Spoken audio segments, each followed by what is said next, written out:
उस मालिक का है और उसी में लगाना है, उसमें लगाना ही सब कुछ है।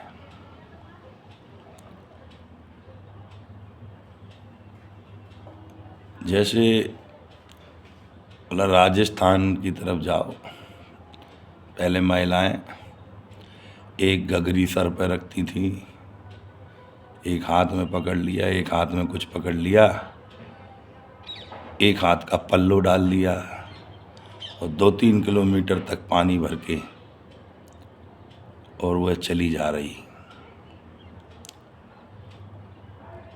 पकड़ उसने सब रखा है, चल भी सही रही घूंघट डाल के, लेकिन उसका जो ध्यान है वह उसकी सर पे जो गागर रखी है उस पर है। तो कहने का मतलब पकड़ के हम सब कुछ रखें, लेकिन ध्यान जो अपना है उस गागर पे रखें, वह मालिक पे अपना ध्यान रखिए, उस परमात्मा पे। यही भजन है, यही सुमरन है।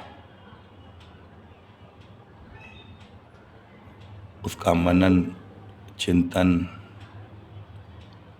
उसका गुणगान करते रहिए जैसे भी कर पाएं।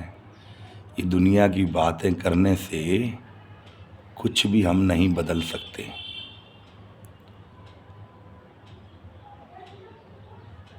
लेकिन भगवान का नाम लेने से, उस मालिक को याद करने से, उसका भजन करने से हम कुछ भी बदल सकते हैं। ये भरोसा जब आएगा जब हम साफ तरीके से भक्ति करेंगे मालिक की, और भक्ति ही है सब कुछ। यहाँ भक्ति के ही गुण गाए जाते हैं। गलत लोगों को तो यहाँ आप देखिए, जिनने भी जो कुछ किया है उनको वैसा ही सुनने को मिलता है, लेकिन भगत जो हुए, जिनने भक्ति की, उनका गुणगान गाया जाता है। हम लोग पहचानना नहीं चाहते कि इस शरीर में हम कैसे रहते हैं और आत्मा कहाँ बैठी है और ये शरीर कैसे काम कर रहा है। गुरु महाराज ने कहा, ये जो हमारा हार्ट है, दिल, ये शरीर का हृदय है, और हमारी आत्मा का जो हृदय है, ये दोनों आँखों के बीच में, जहाँ माताएं बिंदी लगाती हैं, पुरुष टीका लगाते हैं, शंकर जी को तीसरा नेत्र है, उसको गुरु महाराज ने दिव्य दृष्टि भी कहा। तो वहीं वो वास करती है जीवात्मा।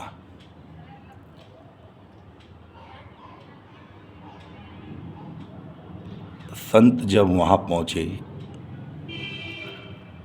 तो उनने बताया कि यहाँ से ऊपर हम मनुष्य शरीर से नहीं रहते, ये शरीर नाशवान है, ये यहाँ भोग करता है तो उसको निपटाना पड़ता है। जो भी मतलब कर्म हम करेंगे, जैसे खाएंगे तो जाना पड़ेगा लविशंका। तो ये तो यहाँ ऐसे शरीर हैं, जो भी कर्म करेंगे उसको यहाँ भुगतना पड़ेगा, लेकिन हम यहाँ से निकल सकते हैं। यहाँ से निकलने का रास्ता, इस मृत्यु लोक से निकलने का रास्ता, गुरु महाराज ने कहा केवल मानव शरीर, मनुष्य शरीर है, और इसमें जब तक वो आत्मा रहती है तब तक वो रास्ता मिल सकता है।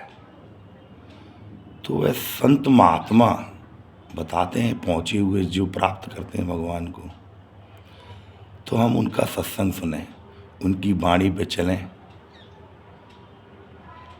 तब आनंद मिलेगा।